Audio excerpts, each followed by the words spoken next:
Para você, a disciplina positiva é algo fácil? Bom, todo mundo que pratica a disciplina positiva sabe que não é nada fácil como parece, pois eu acho que a disciplina positiva é o método mais difícil, na minha opinião. Eu acho que por isso as outras pessoas preferem ir para os métodos mais fáceis, que é o da permissividade ou do autorismo, pois a disciplina positiva requer de você a paciência, a calma e você tem que se controlar o tempo todo. Com a Alice ainda por enquanto tá mais fácil, pois ela é um bebê.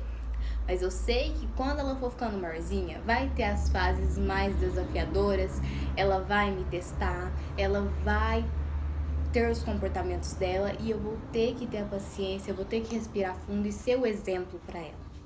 A disciplina positiva, a gente precisa nos reavaliar todos os dias. A gente tem que pensar no que vai falar para a criança, a gente tem que pensar no que vai ensinar. E a gente tem que se controlar o tempo todo para em tal situação agir ao invés de reagir. Pois a gente tem muito essa mania de a criança derrubou algo, a criança teve um comportamento não legal e a gente, em vez de agir e tentar instruir a criança pro lado certo, a gente reage àquilo. Por exemplo, se ela tá demorando para fazer algo, a gente, em vez de esperar o tempo dela, ter a paciência e tentar ensinar ela a fazer de uma forma mais fácil e mais rápida, o que a gente faz? A gente, deixa que eu faço pra você. Então, a gente tem que se controlar o tempo todo. Em questão da Alice, ela tá aprendendo a fazer as coisas e principalmente nas atividades dela eu tenho que me controlar o tempo todo, pois eu fico querendo, deixa eu ajudar ela, deixa, porém um põe na minha cabeça, eu tenho que deixar ela tentar. Então, o tempo todo eu tenho que me controlar pra não ir lá e ajudar ela. Então, eu deixo ela, ela vai lá e consegue. E na disciplina positiva é assim, a gente tem que saber o que falar pra criança, a gente tem que saber como agir, a gente tem que buscar aprender sempre mais sobre o comportamento deles, pois cada fase eles são de um jeito, cada criança é de um jeito, a gente precisa saber qual o temperamento dos nossos filhos e a gente tem que conhecer nossos filhos. A disciplina positiva é algo muito bom, principalmente para os nossos filhos e para a gente também, pois a gente aprende muito com a disciplina positiva. A disciplina positiva não é só para as crianças, é para os adultos também. A gente agir com respeito com o outro, saber respeitar o tempo do outro e poder ensinar o outro a fazer as coisas certas, não ficar atacando ele pelo que ele já fez de errado, entendeu? Então, se a criança agiu de tal forma que não foi legal, em vez de você ir lá e punir ela, ir lá e ficar xingando e tratar ela mal pelo que ela fez de errado, o legal é você ir lá e instruir ela a fazer de uma forma melhor da próxima vez. Porque quando a gente pune, quando a gente xinga a criança por não ter feito algo do jeito que a gente queria, a gente não tá ensinando ela, a gente tá punindo, a gente tá descontando a raiva que a gente sente naquele momento. A criança aprende com o que a gente fala, mas também aprende mais ainda com o que vê a gente fazendo. Então a gente tem que ser o exemplo dos nossos filhos. E a disciplina positiva, ela serve tanto pra mim quanto pra Alice hoje em dia, pois eu aprendo muito, eu aprendo como respeitar cada fase, cada pessoa, cada temperamento, eu aprendo a entender melhor as outras pessoas, pois a gente tem muito isso de julgar a pessoa pelo jeito que ela é, mas talvez esse seja o temperamento dela, talvez tem criança que é mais calma, tem criança que é mais agitada, tem criança que é mais sentimental, mais melancólica, e a gente precisa aprender saber respeitar cada pessoa como é e fazer daquele temperamento dela algo bom.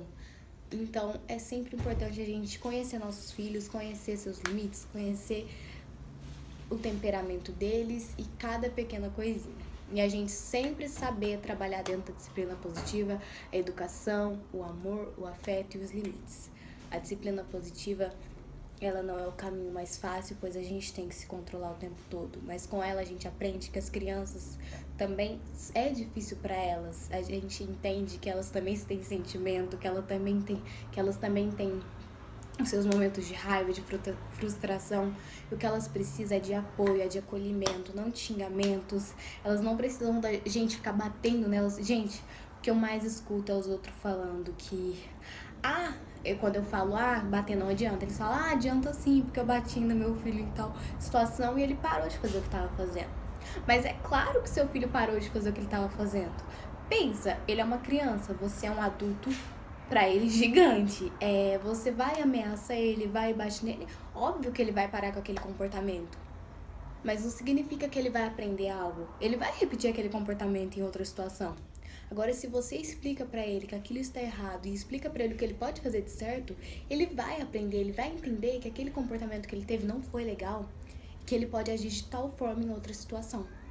Então é legal a gente conseguir se acalmar e ter a paciência, porque a gente não trataria outra pessoa daquela forma. E o legal é a gente se pôr no lugar dos nossos filhos. Quando ele estiver agindo de tal forma, se coloca no lugar dele e pensa como ele deve estar se sentindo e como você gostaria de ser tratado se estivesse no lugar dele. A gente respeita as outras pessoas, então por que a gente não pode respeitar nossos filhos? Se a gente quer tanto que eles nos respeitem, por que a gente não respeita? A gente cresceu numa sociedade que trata as crianças como qualquer coisa, que não sabe respeitar as crianças, que tratam elas como se elas tivessem que aceitar tudo que a gente oferece a elas, independente se é xingamento, se é punição, se é castigo. E no fim, o que a gente quer é o respeito deles, sendo que nós mesmos não sabemos respeitar eles. Então, antes de tratar uma criança de qualquer jeito, se ponha no lugar dela e coloca na sua cabeça que ela tá aprendendo. E o maior exemplo da vida dela vai ser você.